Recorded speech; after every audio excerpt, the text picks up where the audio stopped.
దేవుని నామానికి వందనాలు, మీ అందరికి కూడా వందనాలు. మీరు పార్ట్ 3 దీనికి ప్రీవియస్ పార్ట్ చూసినట్లయితే ఇది మీకు బాగా అర్థమవుతుంది. చూడని వాళ్ళు ఎవరన్నా ఉంటే కనుక పార్ట్ 3 అని ఉంటుంది, కామెంట్స్లో పిన్ చేస్తాను ఆ వీడియో లింక్, అది చూడండి. అది చూస్తే దీనికి కంటిన్యూషన్ చాలా బాగా అర్థమవుతుంది.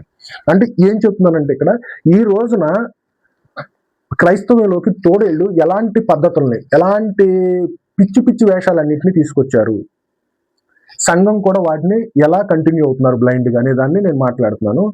దానిలో భాగంగా క్రైస్తవంలోకి అల్లరి డాన్స్లు, విజిల్స్ అని ఇలాంటి పిచ్చి పిచ్చి చేష్టలు అనేది ఎందుకు వచ్చినాయి క్రైస్తవంలోకి అనేదాన్ని నేను మాట్లాడుతున్నాను. దీనికి ప్రీవియస్గా కంప్లీట్గా అంతా నేను ఎక్స్ప్లెయిన్ చేశాను. పార్ట్ 3 అని ఉంటుంది దీని గురించే, దాన్ని చూడండి. చూస్తే బాగా అర్థమవుతుంది. దీనికి కంటిన్యూషన్గా ఇది చూడండి. పార్ట్ 3కి కంటిన్యూషన్గా ఈ వీడియో చూస్తే మీకు క్లియర్గా అర్థమవుతుంది. సో నేను ఇక్కడ ఏం మాట్లాడుతున్నాను, ఇక్కడ యోహాన్ గారు రాసిన పత్రికలో ఏం చెప్తున్నాడంటే ఆరాధించే వాళ్ళు ఆత్మతో సత్యముతో ఆరాధించాలన్నప్పుడు నీకు అంత అల్లరిలో ఉన్న నువ్వు ఆత్మతో నువ్వు ఎలా ఆరాధించగలవు? దేవుణ్ణి అసలు నువ్వు చెప్పేదేమో ఆత్మ వస్తుంది అంటున్నావు, ఆరాధిస్తున్నాను అంటున్నావు. అక్కడ శాంతి, దేవుడు శాంతికి కర్త అయి ఉన్నాడు అని అంటే అల్లరికి కాదుగా.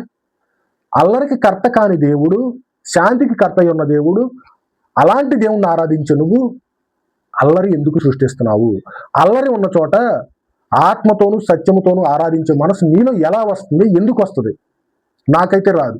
నిజంగా మీకు మనస్సాక్షి అనేది ఉంటే ఆలోచించండి. నిజంగా అల్లరి జరిగే చోట ఒక రికార్డింగ్ డ్యాన్స్ చేస్తూ ఉంటారండి, రోడ్డు మీద పెట్టి రికార్డింగ్ డ్యాన్స్ చేస్తూ ఉంటారు. రికార్డింగ్ డ్యాన్స్ చేసే చోట కూడా నీకు ఆత్మీయంగా నువ్వు ఆలోచించగలవా? ఆత్మీయంగా అక్కడికి వెళ్ళేసేసి ఆత్మీయంగా ఆలోచించాలి, చేయాలి అని అంటే అది సాధ్యం కాదు. ఎందుకు కాదు అని అంటే ఇంక నువ్వు శరీరము బలహీనమైన శరీరము, పాపానికి లోనై ఉన్న శరీరము, నువ్వు ఎంత దేవుడి దగ్గర ప్రార్థన చేసినా కానీ పాపానికి లోనై ఉన్న శరీరం కాబట్టి పాపంలో పడిపోవడానికి ఛాన్స్.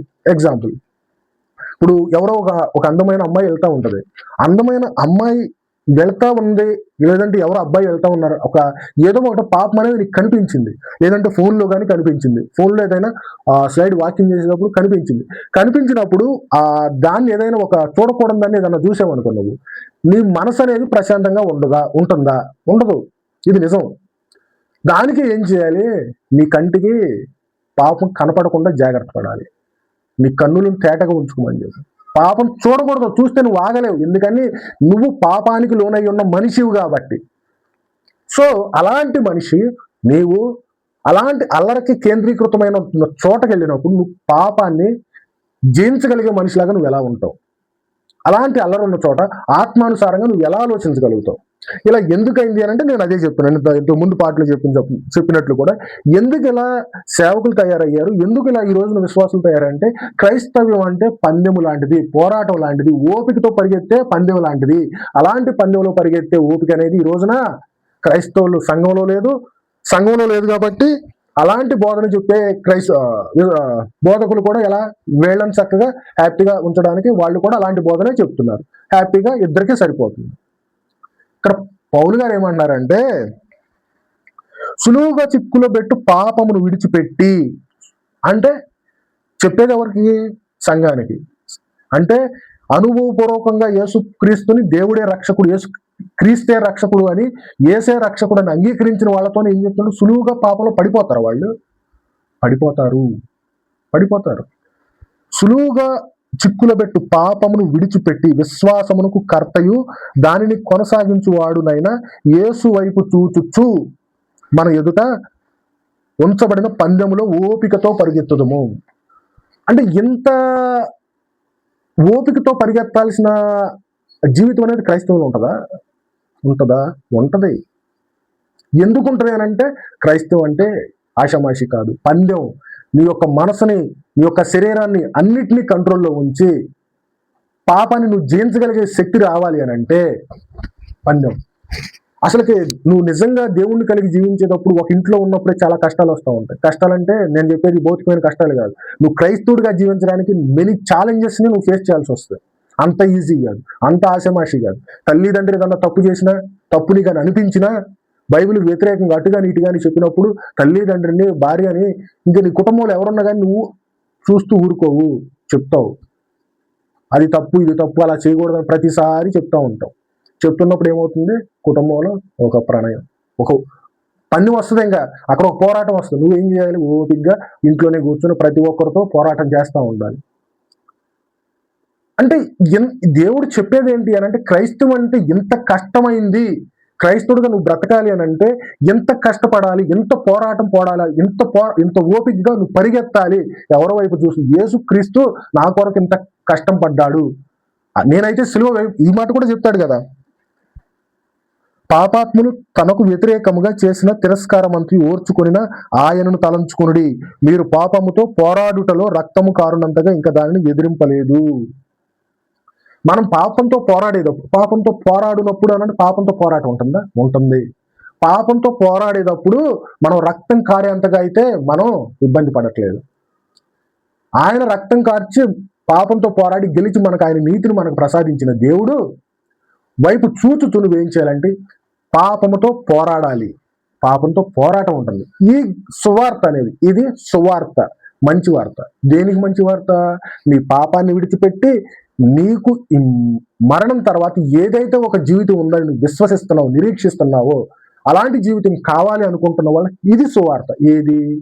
నువ్వు ఏదైతే నీ ఉంచబడిన సులువుగా చిక్కులు పెట్టే పాపాన్ని విడిచిపెట్టి యేసు ప్రభు వైపు మాత్రమే చూస్తూ నీ ఎదుట ఉంచబడిన పందెంలో ఓపికతో పరిగెత్తు అనే మాట సువార్త. ఈరోజు ఏం చేశారు? ఈరోజు ఏం చేస్తున్నారు? డాన్స్లు అంటున్నారు, విజిల్స్ అంటున్నారు. ఎక్కడుంటుంది నీకు ఇంత తీవ్రంగా? నువ్వు ఎక్కడ ఆలోచించగలవు? నిజంగా ఆలోచిస్తావు? నిజంగా ఆలోచిస్తావా? ఆలోచించలేవు. Highly impossible. దేవుడు ఇంత పరుగు పందెం ఉంది, ఇంత పందెం ఉంది జీవితంలో, పాపంతో నేను ఇంతలా పోరాట పడాలి అనే ఒక మాట అనేది ఆ క్షణంలో నీకు అర్థమవుతుందా? నేను ఇప్పుడు చెప్పినప్పుడు మీకు ఎంతో కొంత ఆలోచిస్తూ ఉంటారు, కానీ అలాంటి అట్మాస్ఫియర్ ఉన్నప్పుడు మీరు అర్థం చేసుకోగలరా? అర్థం చేసుకుంటారా? మీరు అర్థం కానప్పుడు నీకు ప్రత్యాత్తాపం ఎలా కలుగుతుంది? ప్రత్యాత్తాపం కలగనప్పుడు నీకు మారు మనసు ఎలా వస్తుంది? మారు మనసు రానప్పుడు నువ్వు ఎందుకు క్రైస్తవుడిగా పిలువబడ్డావు? వేస్ట్. నీకు నీ పాపాన్ని బట్టి కానీ, నాకు నలిగిన హృదయంతో నువ్వు దేవుడి దగ్గర క్షమాపణ అడిగి ప్రత్యాత్తాపడి మారు మనసు పొందినప్పుడు నువ్వు క్రైస్తవుడిగా ఎందుకు ఉంటావు? అలాంటి బోధ అనేది ఈ రోజు జరుగుతుందా? అలా నిన్ను ట్రీట్ చేసి అలాంటి అట్మాస్ఫియర్ లో తీసుకెళ్లే ఒక అట్మాస్ఫియర్ కూడా నీకు ఈ రోజు క్రైస్తవ సంఘాల్లో కనిపించట్లేదు. అల్లరి ఎక్కువైపోయింది. అదేమనంటే పరిశుద్ధాత్మ వస్తే అల్లరికి కర్త కాదని చూసాం కదా. శాంతికి కర్త అయి ఉన్నాడని దేవుడు చెప్తుంటే అల్లరిని సృష్టిస్తున్నారు పరిశుద్ధాత్మ. ఇది ఎంతవరకు కరెక్ట్ ఆలోచించండి. నెక్స్ట్ కంటిన్యూకి వెళ్తే, నేను చెప్పాను కదా, ఇదేంటి అని అంటే అండి, ఈ రోజున ఏమైపోయిందంటే క్రైస్తవానికి కల్తీ అయిపోయి ప్రజల్ని ఆకర్షించడానికి, వాళ్ళ వైపు రప్పించుకోవడానికి ప్రతిదీ స్వార్థం, ఒక బిజినెస్ అయిపోయింది. క్రైస్తవ్యాన్ని ఒక బిజినెస్ గా మార్చేశారు వాళ్ళ వైపు రప్పించుకోవడానికి. వీళ్ళు చదువులో ఐఏఎస్లు, ఐపీఎస్లు, సాఫ్ట్వేర్ ఇంజనీర్లు లాగానే ఉంటారు, కానీ ఎప్పుడైతే భక్తి పరంలోకి వచ్చారో వాళ్ళు నిరక్షరాస్యులు. ఆలోచించరు, అస్సలేం ఆలోచించరు. వాళ్ళ ఆత్మీయత అంటారు, సేవకుడు అంటారు. వాళ్ళు ఏది చెబితే పెద్దగా ఇలా చూస్తున్నారు అనుకున్నారు, ఛార్జింగ్ అయిపోద్దాం. అది ఇలా చేస్తే వాళ్ళు ఏది చెబితే అదే. ఆలోచించరు, మనసు పెట్టి ఆలోచించరు. చదువుకున్నవాడు, చదువు లేనివాడు, ప్రతి ఒక్కరూ కూడా ఇలాంటి మోసపూరితమైన బిజినెస్ చేసే వాళ్ళల్లో చిక్కుబడిపోయి ఏంటంటే నిజాన్ని మరిచి సత్యం వైపు చూడకుండా అసత్యం వైపు వాళ్ళు వెళ్ళిపోతున్నారు. తద్వారా వచ్చే ఒక ఫలితాన్ని వారు రేపు చూస్తారు. అది రేపు చూస్తారన్నమాట. రేపు కాబట్టి ఎవరికి బాధలేదు. నా వంతుగా నేను చెప్తున్నాను, మీరు అర్థం చేసుకోండి. ఇది ఒక పెద్ద స్కామ్. Luxury life. మీకు ఏదైతే నచ్చుతుందో, దేనికైతే అట్రాక్ట్ అవుతారో ప్రజలందరూ కానీ, ఎస్పెషల్లీ యూత్ కానీ, మీదంతా ఒక స్కామ్ పెట్టేశారు. మందిరాల్లో ఏసీలు ఎందుకు? అంత లగ్జరీ ఎందుకు? ఏసీలు ఎందుకు? మీకు అంత లగ్జరీగా ఉండాల్సిన అవసరం ఉంది? అసలు ఈ అల్లరి ఏంటి? అసలుకి డాన్సులు ఏంటి? విజిల్స్ ఏంటి? ఎందుకని ఇలా క్రైస్తవం అనేది తయారైపోతుందంటే, ప్రతి క్రైస్తవుడు ఆలోచించాలి. వాక్యంతో వాళ్ళు చెప్పే ప్రతిదాన్ని వాక్యంతో బేరీజు వేసుకుని వాక్యం వైపు అడుగులు వేయాలి. కానీ ఈరోజు అది జరగట్లేదు. వాళ్ళు ఏది చెప్తారో చెప్పినంతసేపు కాసేపు ఉండడం. వాళ్ళు చెప్పేది వాక్యం చెప్పరు అనుకోండి, అక్కడ చెప్పేది వాక్యం కాదు, ఏదో చెప్తారు పిట్టకథలో. చెప్పిన తర్వాత ఏం చెప్తారు? వాక్యం అంటే ఏంటి? యేసుక్రీస్తు మరణ పునరుత్థానం చెప్తున్నారు. నేను చెప్పాను సువార్త అంటే ఏంటి? నీ ముందు కానీ నీ జీవితం పక్క మొత్తం ఉన్నదంతా ఒక పోరాటం. ప్రతి చోట సులువుగా పాపంలో చిక్కులు పెట్టే పాపం అనే పరిస్థితులు అనేవి వస్తాయి. అలాంటి పరిస్థితుల్లో నువ్వు నీ శరీరాన్ని కానీ నీ మనసును కానీ పాపానికి అప్పచెప్పకుండా పోరాడు. ప్రతి దానితో పోరాడు. ఎక్కడ పోరాడాలి? ఎలా పోరాడాలి? ఎటు చూస్తూ పోరాడాలి. ఇది కదా సువార్త. ఎవరో చెప్తున్నారా? అసలు అక్కడ చెప్పారనుకోండి, ఎక్కడైతే అల్లరి జరుగుతుందో, ఎక్కడైతే ఈ డాన్సులు అని అంటున్నారు, ఎక్కడెక్కడైతే ఈ అల్లరి అనేది జరుగుతుందో అలాంటి చోట చెప్పారనుకోండి, నువ్వు వింటావా? విన్న తర్వాత దాన్ని ఆలోచిస్తావా? ఆలోచించి దాన్ని బట్టి క్షమాపణ అడుగుతావు. జరగదు, ఏది జరగదు. ప్రత్యేకించి ఇదంతా ఒక స్కామ్. కనిపెట్టకపోతే చాలా నష్టం అనేది జరుగుతుంది. ఆ నష్టం అనేది ఈ రోజు నీకు తెలియదు. తెలిసేటయానికి నీ దగ్గర ఏమీ లేదు, ఏమీ ఉండదు, మొత్తం అంతా అయిపోతుంది. తర్వాత దాన్ని బట్టి నువ్వు బాధపడడం, ఏడవడం తప్ప ఆ రోజు ఇంకా ఆ పరిస్థితి కూడా ఉండదు నీకు. ఇంకా దానికి ముందుకు వెళ్తే, ఇప్పుడు ఎవరైతే ఈ రోజున ఇలా చేస్తున్నారో, ఈ అల్లర్లు అనేవి సృష్టిస్తున్నారో బోధకులుగా ఉండి, విశ్వాసులు ఎవరైతే అలాంటి అల్లరిని స్వీకరించడానికి వెళ్తున్నారో, ప్రారంభ కాలంలో అపోస్తుల కాలంలో ఎందుకని ఇలాంటి అల్లర్లు అనేవి జరగలేదు? వాళ్ళు కేవలం వాక్యంతోనే ఎందుకు మాట్లాడారు? ఎందుకని ఇలాంటి అల్లరి అనేది జరిగినట్టుగా, ఇలాంటి డాన్స్లు వేసినట్టుగా, ఇలా అల్లరితో చేసినట్టుగా బైబిల్లో మనకు ఎందుకు లేదు? ఒక్క చోట కూడా ఎందుకని లేదు అని అంటే వాళ్ళు చేయలేదు, వీళ్ళు చేస్తున్నారు. ఎందుకు చేస్తున్నారు అని అంటే నిజానికి చెవు అనేది ఇవ్వక, పోరాడలేక, ప్రయాస పడలేక, నా ఎదుట నీతి కిరీటం ఉంచబడింది అని ధైర్యంగా చెప్పగలిగే సిచ్యువేషన్లోకి మనిషి వెళ్ళలేకుండా ఏం చేస్తున్నాడు? సులువుగా ఈజీగా పాపంలో పడిపోయే చిన్న చిన్న వాటికి లొంగిపోతున్నాడు. అంటే మనకి కంప్లీట్గా ఈ సువార్త ఈ విధంగా చెప్పడానికి, ఈ సువార్త కానీ ఎక్కడైనా ఒక దేవుని మందిరంలోకి వెళ్ళినప్పుడు మన లక్ష్యం ఏంటి? ఈ లక్ష్యాన్ని కంప్లీట్గా క్రైస్తవం మర్చిపోయింది. నేను ఎందుకు ప్రార్థనకి వెళ్తున్నాను? ఆదివారం వచ్చింది, ఎందుకు ప్రార్థనకి వెళ్తున్నాను? ఎందుకు దేవుడి దగ్గర మోకరించి ప్రార్థన చేస్తున్నాను? ఎందుకు ఆయన చెప్తున్నాడు, నేను ఎందుకు వింటున్నాను? ఏం చెప్తున్నాడు, నేను ఏం వింటున్నాను? ఈయన తర్వాత నేను ఏం చేస్తున్నాను? ఏంటి లక్ష్యం ఏంటి అని అంటే, యేసుక్రీస్తు నీ కొరకు చనిపోయాడమ్మా. నువ్వు ఎక్కడైతే పాపంలో ఉన్నావో, ఎలాంటి పరిస్థితుల్లో ఉన్నావో, ఆ పాపంలో నుంచి నువ్వు విడుదల పొందు అని చెప్పేది కదా. నిన్ను పాపంలో నుంచి తీసుకొచ్చి దేవుని యొక్క నీతిని నీకు ఆపాదించేలాగా ఆయనే నా రక్షకుడు అని నువ్వు అర్థం చేసుకునేలాగా చెప్పేది కదా సువార్త అంటే. కానీ ఈ రోజు ఎందుకు ఇలా తయారైపోయింది? అది చెప్పట్లేదు, వీళ్ళు వినట్లేదు. అదేమన్నంటే ఇంకొకటి ఏమంటారంటే, దావీదు, ప్రతి ఒక్కరికి ఇది ఒకటే దొరికింది. దావీదు నాట్యం చేశాడు, దావీదు నాట్యం చేస్తే ఆరాధించలేదా అని అంటాడు. దావీదు నాట్యం చేసి ఆరాధించాడు అనుకోండి, అది సువార్త. అది అపోస్తులకు తెలియదా? మీకే తెలిసిందా? అపోస్తులు కూడా మరి దావీదులాగా డాన్స్ చేశారు కాబట్టి, డాన్స్ చేసాడు, నాట్యం ఆడతా చేశాడు కాబట్టి మేము కూడా డాన్స్ చేస్తాం ఎందుకనలేదు? మీరే ఎందుకు అంటున్నారు? మీరే తెలివైన వాళ్ళ? అపోస్తులకు తెలియదా? పోనీ మీరు అనంటే, ఎవరైతే మీరు మా సంఘ పెద్దలు అనుకుంటున్నారు, మా ఆత్మీయ తండ్రులు అనుకుంటున్నారు, ఆలోచించండి. నేను చెప్పేది మీకోసం చెప్తున్నా. ఎందుకని క్రైస్తవం అనేది ఇంతలాగా తయారైపోయింది, ఎంత దిగజారిపోయింది? అపోస్తులకు తెలియని సత్యం పాత నిబంధన కాలంలో వీళ్ళకి తెలిసిందా? అపోస్తులకు తెలుసు కదా, వాళ్ళు మొత్తం ధర్మశాస్త్రం గురించి మొత్తం తెలుసు. పౌలు గారికి తెలుసు కదా ధర్మశాస్త్రం, పేతురు గారికి తెలుసు కదా. వీళ్ళందరికీ ధర్మశాస్త్రం అనేది తెలిసినప్పుడు వాళ్ళ పితరులు ఎలా చేశారో, ఎలా జీవించారో తెలియదా? వాళ్ళకి తెలిసినప్పుడు వాళ్ళు ఎందుకని డాన్స్లు వేస్తా సువార్త చెప్పలేదు?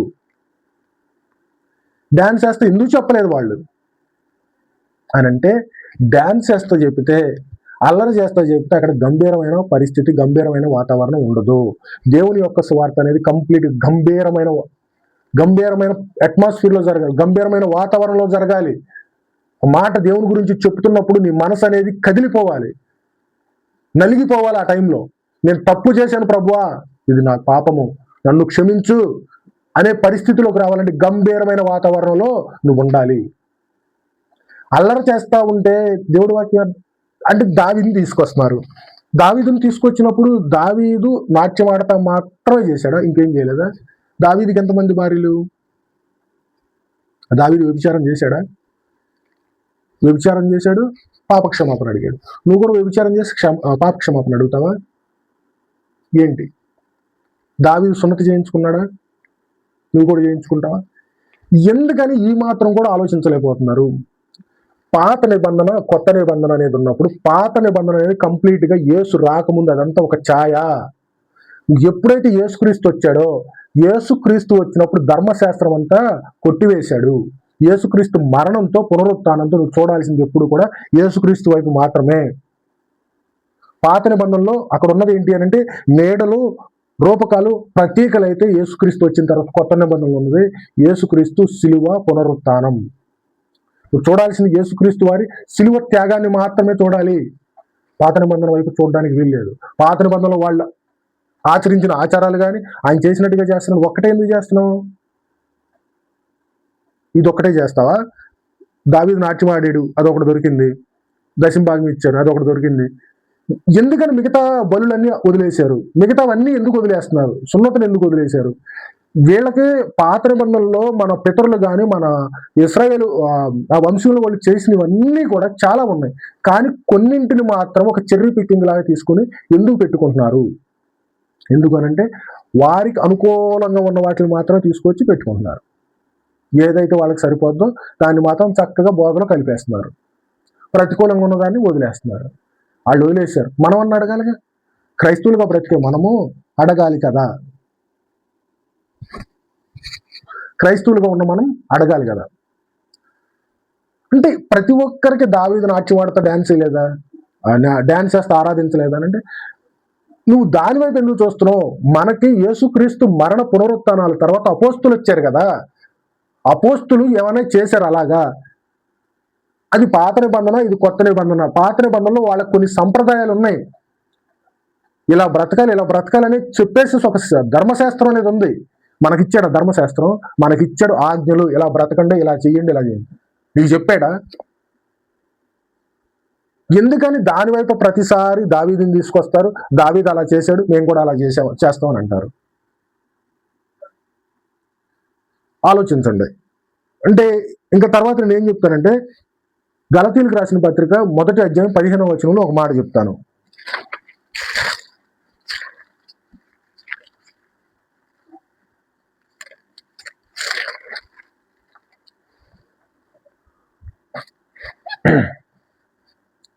మేము మీకు ప్రకటించిన సువార్త కాక మరి ఒక సువార్తను మేమైనను పరలోకము నుండి వచ్చిన ఒక దూత అయినను మీకు ప్రకటించిన ఎడల అతడు శాపగ్రస్తుడవును గాక.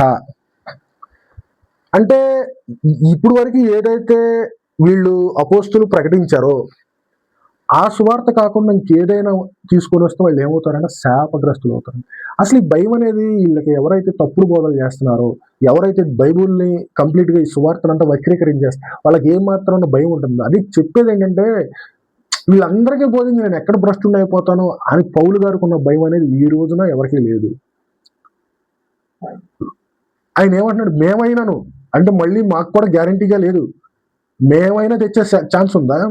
అపోస్తులు కూడా మళ్ళీ ఎలాంటి సువార్త అనుకోకుండా కల్తీ సువార్తను తీసుకొచ్చే ఛాన్స్ ఉందా? ఉందే. ఎందుకని? ఎవరో నీతిమంతుడు కాదు, వీళ్ళైనా మారిపోవచ్చు రేపు. నేను ఎన్ని మాటలు చెప్తున్నాను, ఈ విధంగా చెప్తున్నారు. రేపొద్దున ఇలా ఉంటారంటే గ్యారంటీ లేదు. మనిషి ప్రతి ఒక్కడు పాపాత్ముడే. ఏమంటున్నారు? మేము మీకు ప్రకటించిన సువార్తను కాక మరి ఒక సువార్తను, ఇప్పటి వరకు ప్రకటించిన సువార్త క్రీస్తు యొక్క శిలువ మరణ త్యాగాల గురించే మాట్లాడిన వీళ్ళు ఇలాంటి సువార్తను కాక మరి ఒక సువార్తను ఎవరు తీసుకొచ్చినా మరి ఒక సువార్తను మేమైనను పరలోకం నుండి దేవదూత వచ్చింది. ఇక్కడ మనం ఆలోచించాల్సింది ఏంటంటే మేమైనను అని ఎందుకు అన్నాడు? తీసుకొస్తారా? తీసుకొస్తారు. తీసుకొచ్చే ఛాన్స్ కూడా ఉంది. కాబట్టి ఏమంటున్నాడంటే వాళ్ళకి శాపగ్రస్తులు అయిపోతారు. అంటే ఈ భయం అనేది, ఈ మాట అనేది ఎవరికి అర్థం కావట్లేదా? ఈ రోజున్న సేవకులకు కానీ, చేసే వాళ్ళకి కానీ, చూసే వాళ్ళకి కానీ ఎవరికి అర్థం కావట్లేదా? ఇది బైబిల్లో ఉన్నది సత్యము, నేనే మార్గము, నేనే సత్యము, నేనే జీవము అని అన్నాడు. ఆదియందు వాక్యమును, వాక్యము దేవుని యందు, వాక్యమే దేవుడై ఉండేని అన్నాడు. ఇది దేవుడు చెప్పిన మాట కదా. దేవుడు చెప్పాడు ఈ మాట. అంటే దేవుడు చెప్పే మాటను కూడా పెడచెవులు పెడతావు అంటే నువ్వు క్రైస్తవుడు ఎలా అవుతావు? నువ్వు బోధకుడు ఎలా అవుతావు? నువ్వు అసలుకి సువార్థికుడు ఎలా అవుతావు? ఇలాంటి సువార్త అనేది ఆ రోజున అపోస్తులు చేశారా? ఇప్పటి వరకు చేసిన సువార్తను కాక మరి ఒక సువార్తను చేస్తే మేం తెచ్చిన పరలోకం నుండి దేవదూత వచ్చినా కానీ శాపగ్రస్తుడు అయిపోతాడు. అంటే శాపగ్రస్తుడు అయిపోతా అవును కాక అన్నాడంటే రేపు పొద్దున వీళ్ళకి శాపం వస్తుందా? వస్తుంది, ఖచ్చితంగా వస్తుంది. వీళ్ళు ఎంతకాలం ఇదే స్వార్థంతో ఇదే స్వార్థ జీవితంతో జీవిస్తారో ఆటోమేటిక్గా వాళ్ళకి వచ్చేది ఏంటి? శాపమే. అనుకోవచ్చు ఈరోజు సాగిపోతుంది, ఈరోజు వెళ్ళిపోతున్నారు అనుకుంటారు. కానీ నీకు అల్టిమేట్గా వచ్చేది శాపం వస్తుంది. ఈ రోజున వాళ్ళకి అది అర్థం కావట్లేదు, ఏదో ఒక రోజున అర్థమవుతుంది. అర్థమైనప్పుడు దేవుడి దగ్గరకు వచ్చి చేర్చినా కానీ ఇంక ఉండదు, ఛాన్స్ లేదు నీకు. కాబట్టి ఇలాంటి రియలైజేషన్ అనేది ఈ రోజున్న సేవకులకి రావట్లేదు, విశ్వాసులకి రావట్లేదు. అసలు నిజంగా క్రైస్తవం ఏం చెప్పింది, సువార్త అంటే ఏంటి, ఎలా బోధించమని చెప్పింది, ఆత్మ అంటే ఏంటి, ఆత్మానుసారంగా నడుచుకునే వాళ్ళు ఎలా ఉంటారు, ఆత్మ అల్లరికి కర్త కాదు శాంతికి కర్త ఉన్నాడు, ఇలాంటి మాటలన్నీ పెడచెవిని పెట్టేసేసి కొత్త కొత్త పోకడలన్నీ తీసుకొచ్చేసి కొత్త కొత్తవన్నీ సృష్టించేసేసి అన్నింటిలో లోకంలో ఉన్నదాన్ని మొత్తాన్ని తీసుకొచ్చి క్రైస్తవులో కలిపేస్తున్నారు. ఎందుకు వస్తున్నాయి? ఎవరిష్టం వాళ్ళది. బిజినెస్ ప్రతిదాన్ని కూడా ఒక స్కామ్గా తీసుకొచ్చేసి లోకంలో ఆ పండగ మనం కూడా ఇది జరుపుకుందాం, వాళ్ళు అది చేస్తున్నారు మనం కూడా ఇది చేస్తాం, ప్రతిదానికి యేసు అని పేరు పెడతారు. ఉండేదంతా సేమ్ టు సేమ్. పాపం పాటలు పాడతారు, ప్రతిదీ కూడా లోకంలో ఉన్నట్టుగానే ఉంటుంది, దానికి ఒక మాట ఏదో ఒకటి తీసేసేసి యేసు అని పేరు కూడా దేవుడు సాంగ్ అయిపోద్ది. ఎందుకని ఇంత కల్తీ క్రైస్తవం ఎక్కువైపోయింది? ఎందుకని ఏమాత్రం కూడా సంఘం కూడా విశ్వాసులు కూడా ఆలోచించట్లేదు, ప్రశ్నించట్లేదు? ఇది అర్థం చేసుకున్నంత కాలం కూడా మనకి నిజంగా నువ్వు ఆత్మీయత వైపు ఆత్మీయంగా నువ్వు ఆలోచించే పరిస్థితి అనేది నీకు ఉండదు. ఆత్మానుసారంగా నువ్వు ఆలోచించలేవు. ఇది దేవుడు నీతో మాట్లాడుతున్న సువార్త. ఈ సువార్తను వినలేదంటే, ఈ సువార్తను నువ్వు పెడచెవిని పెట్టావంటే దేవుడికి జవాబు చెప్పాల్సిన పరిస్థితి అనేది ఒకటి వస్తుంది. నువ్వు క్రైస్తవుడిగా బ్రతుకుతున్నావా, క్రైస్తవుడిగా జీవిస్తున్నావా, అల్లరిలో పాలు పంపులు పొందడానికి వీలు లేదు. నువ్వు ఎంతసేపు విరిగి నలిగిన హృదయంతోనే జీవించాలి. ప్రభువా నేను పాపిని. నువ్వు సంతోషంగా ఉండడానికి సంతోషంగా ఉన్నావు అనుకో, సంతోషంలో ఎక్కువగా కొనసాగడం కూడా కొనసాగలేవు. నవ్వే చోట ఎక్కువసేపు ఉండాలన్నా కానీ ఉండాలనిపించదు నీకు. నిజంగా క్రీస్తుని అంగీకరిస్తే అలాంటి పరిస్థితుల్లో కూడా నువ్వు ఉండలేవు. ఎందుకనంటే తర్వాత పాపం ఎక్కడ వచ్చేస్తుంది. ఖచ్చితంగా పాపం విస్తారంగా ఉందండి ఈ రోజున. నీ చుట్టుపక్కల జరిగేదంతా పాపమే. ఎందుకని? నువ్వు చుట్టుపక్కల ఉండేదన్నీ కూడా రాళ్ళు చెట్లు లేవు. నువ్వు లోకంలో జీవిస్తున్నావు, మనుషుల మధ్య జీవిస్తున్నావు. మనుషులందరూ కూడా పాపాత్ములే. డైరెక్ట్ గానో ఇండైరెక్ట్ గానో ప్రతి ఒక్కరు కూడా నిన్ను పాపానికి పురికొల్పేవారిగా ఉంటారు. పాపానికి పురికొల్పేవారిగా ఉన్నప్పుడు నువ్వు ఈజీగా దేంట్లో పడిపోతావు? ట్రాప్ అయిపోతావు. సో ఈ సింపుల్గా ఏమైపోతావు అంటే పాపంలో పడిపోతావు. అలాంటి పాపంలో పడకుండా నువ్వేం చేయాలి అంటే ఒంటరి అయి ఉండి దేవుడి దగ్గర ప్రార్థన చేయాలి. దేవుడి దగ్గర ఎప్పటికప్పుడు నీ మనసుని చెక్ చేసుకుంటూ పరిశీలించుకుంటూ అల్లరికి కర్త కాకుండా అల్లరి దగ్గర ఉండకుండా శాంతముతో సమాధానంతో ప్రభువా నేను పాపిని, ప్రభువా నేను దోషిని, దేవుడు ఏదైతే మాట చెప్పాడో విందు జరుగుతున్న ఇంటికి వెళ్ళు కంటే ప్రలాపించుతున్న ఇంటికి వెళ్ళటం మేలు. నీ రియాలిటీ నువ్వు మర్చిపోవద్దు, నిన్ను నువ్వు మోసం చేసుకోవద్దు. నీ జీవితం ఎలా ఉంది, ఎలా జీవిస్తున్నావు, ఎలా బతుకుతున్నావు అనేది మొత్తం కూడా నీకు తెలుసు, కానీ నటిస్తున్నావు. నీ రియాలిటీని వదిలేసేసి ఏం చేస్తున్నావు అంటే ఆ క్షణమాత్రం ఉండు చక్కని ఆనందం కోసం నువ్వేం చేస్తున్నావు? నీ రియాలిటీని వదిలేసేసి నీ మనసు ఏం చెప్తుందో, నీ ఆత్మ ఏం చెప్తుందో వదిలేసేసి ఆత్మానుసారమైన జీవితాన్ని పక్కన పెట్టేసేసి శారీరకంగా వచ్చే ఆనందం కోసం నువ్వు వెళ్ళిపోతున్నావు. దావీదు అలాగే చేశాడు. చాలా చిన్న సంతోషం కోసం పాపం చేసేసాడు, పాపంలో పడిపోయాడు. అలాంటి పాపంలో పడిపోయిన దావీదు ఎంత మూల్యం చెల్లించాల్సిందో చరిత్ర మీకు తెలియంది కాదు. ఎంత బాధపడ్డాడు, కుటుంబంలోనూ వ్యక్తిగతంగా ఎన్ని బాధలు పడ్డాడో మనకు తెలియంది కాదు. కాబట్టి మనం ఆలోచించాల్సింది ఏంటి అంటే ఈ లోకమంతా పాపము, ఈ లోకమంతా పాపమైనప్పుడు ఈజీగా పాపంలో పడిపోతావు. ఇలాంటి పాప పరిస్థితుల్లో ఉన్న నీవు నిజమైన సువార్త ఏంటో గుర్తెరగాలి.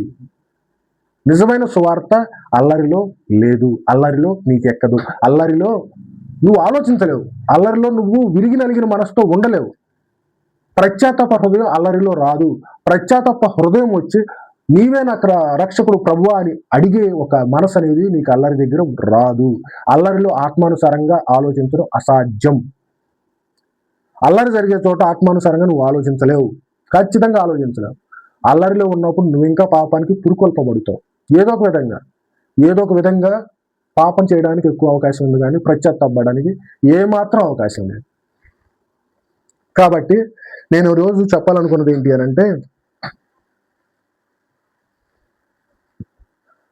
దేవుడు అల్లరికి కరెక్ట్ కాదు. కానీ ఈ రోజున క్రైస్తవం ఏం చేసిందంటే దేవుణ్ణి అల్లరికి కరెక్ట్గా చేసేసింది, అల్లరి కరెక్ట్గా మార్చేసేసింది.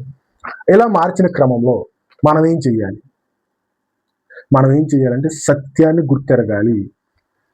ఈరోజు ఈ మాటలు వింటున్న నువ్వైనా, ఈ మాటలు చెప్తున్న నేనైనా, మనం చెప్పే మాటల్లో కానీ వినే మాటల్లో కానీ వాక్యానికి పోలిక చేసినప్పుడు, వాక్యంతో కంపేర్ చేసినప్పుడు ఏది దేవుడు చెప్పిన మాటలకి దగ్గరగా ఉంది, దేవుడు మాటలతో దేవుడు చెప్పిన దాంతో చూపించిన దాంతో ఎగ్జాక్ట్గా ఏది మ్యాచ్ అవుతుంది అనే దాన్ని గుర్తెరగాలి. దేవుడు అల్లరికి కరెక్ట్ కాదు. అల్లరి ఉన్న చోట ఆత్మానుసారంగా నువ్వు ఆలోచించలేవు. ఆత్మానుసారంగా ఆలోచించలేనప్పుడు నీకు పశ్చాత్తాప పడాలనే మనసు రాదు. పశ్చాత్తాప పడాలి అనే మనసులో రానప్పుడు నువ్వు దేవుణ్ణి పశ్చాత్తాపం అడగలేవు, క్షమాపణ అడగలేవు, మారు మనసు పొందదు. మారు మనసు లేని నువ్వు క్రైస్తవుడుగా పిలువబడడం అనేది తప్పు. క్రైస్తవుడు కాదు. నువ్వు అనుకుంటుండొచ్చు నేను క్రైస్తవుడిగా బ్రతుకుతున్నాను, నన్ను క్రైస్తవుడు కాదు. అలాంటి అల్లరి జరిగే ప్రదేశాలని విడిచిపెట్టండి. అలాంటి అల్లరి చోట్లకి మీ మనసుని కేంద్రీకృతం చేయకండి. అల్లరికి దేవుడు కర్త కాదు. అల్లరికి దేవుడు కర్త కాదు. దేవుడు శాంతికి మాత్రమే కర్త అయి ఉన్నాడు. కాబట్టి ఒకసారి మీ మనసులను ఆలోచించండి. ఇలాంటి కల్తీ క్రైస్తవంలోకి, నకిలీ క్రైస్తవంలోకి మిమ్మల్ని మీరు అప్పచెప్పుకోకుండా, మీ మనసులను వాటి వైపు వెళ్ళనీయకుండా, దేవుడు రక్షకుడు కాబట్టి, శాంతికి సమాధానానికి కర్త అయి ఉన్నాడు కాబట్టి, మనం ఈ లోకంలో సులువుగా చిక్కులు పెట్టే పాపంలో పడిపోయే పరిస్థితుల్లో ఉన్నాం కాబట్టి, మనం దేవుని వైపు చూచుచూ మంచి పోరాటం పోరాడాలి, ఓపికతో పోరాడాలి. ఓపికతో పోరాడాలంటే అంత సివియర్ కండిషన్లోకి, అంత తీవ్రమైన కండిషన్లోకి మనం వెళ్తాము. పాపంలో పడిపోతాం. చెయ్యాలని అనిపిస్తుంది, చేస్తే ఏమవుతుందని అనిపిస్తుంది. రెండు రకాలుగా నీ మనసు అనేది ఒక పోరాటం అనేది జరుగుతూ ఉండదు. లోపల నీకు ఒక యుద్ధం జరుగుతూ ఉండదు. చేద్దాం అనిపిస్తూ ఉంటుంది. భౌతికంగా నువ్వేం టెంప్ట్ అయిపోతూ ఉంటావు. మళ్ళీ ఏమవుతుందో చేస్తే. ఇదే పోరాటం అంటే. ఈ పోరాడాల్సి వస్తుందనే సువార్త ఈ రోజున లూటైపోయింది, దొరకట్లేదు. ఇది నిజమైన సువార్త. అల్లరికి కర్త కాడు. అల్లరి జరిగే చోట ఎక్కడ నువ్వు ఆత్మీయంగా బ్రతకలేవు. ఎలాంటి అల్లరి చేసేవాళ్ళు పాస్టర్లు కాదు, వాళ్ళు చెప్పేది సువార్త కాదు. కాబట్టి అది గుర్తెరిగి మీరు సత్యానికి చెవిలిచ్చి ఆ సత్యం వైపు అడుగులు వేస్తారని నేను ఈరోజు ముగించుకుంటున్నాను. మళ్ళీ నెక్స్ట్ వీక్ ప్రతి సాటర్డే నేను ఇలాంటి ప్రతిరోజు ఏమవుతుందనంటే ఏదో ఒక రూపంలో మీకు షార్ట్స్ వైజ్గానో వీడియో వైజ్గానో వాక్యం అనేది వస్తూ ఉంటుంది. ప్రతి సాటర్డే క్రైస్తవంలో జరుగుతున్న అసత్యం, ప్రతిరోజు సత్యం ఏంటో చెబుతూ ఉంటే ప్రతి సాటర్డే అసత్యం ఏంటో ఇలా వీడియోలు వస్తూ ఉంటాయి. కాబట్టి ఎవరైనా కావాలి వినాలి అని అనుకున్నప్పుడు సబ్స్క్రైబ్ చేసుకోండి. మీరు షేర్ చేయండి వాక్యాన్ని. ఇది సత్య సువార్త చెప్తున్నానని నేను అనుకుంటున్నాను. మీకు అలా అనిపిస్తే ఇలాంటి వాక్యాన్ని కూడా షేర్ చేయండి. అలాంటి వాళ్ళకు కూడా సువార్తని మీ బాధ్యతగా, నా బాధ్యతగా నేను చెప్పాను, మీ బాధ్యతగా షేర్ చేసి అందరినీ సత్య మార్గంలో నడిపించండి. వాళ్ళని వాళ్ళ పాప బంధకాల్లో నుంచి ఎవరెవరైతే తప్పుల్లో ఉన్నారో, ఎవరెవరైతే ఇలాంటి వాటిలో చిక్కుబడిపోయి ఉన్నారో అలాంటి వాళ్ళకి ఒకసారి ఒక అవేర్నెస్ వచ్చేలాగా షేర్ చేయండి. Thank you.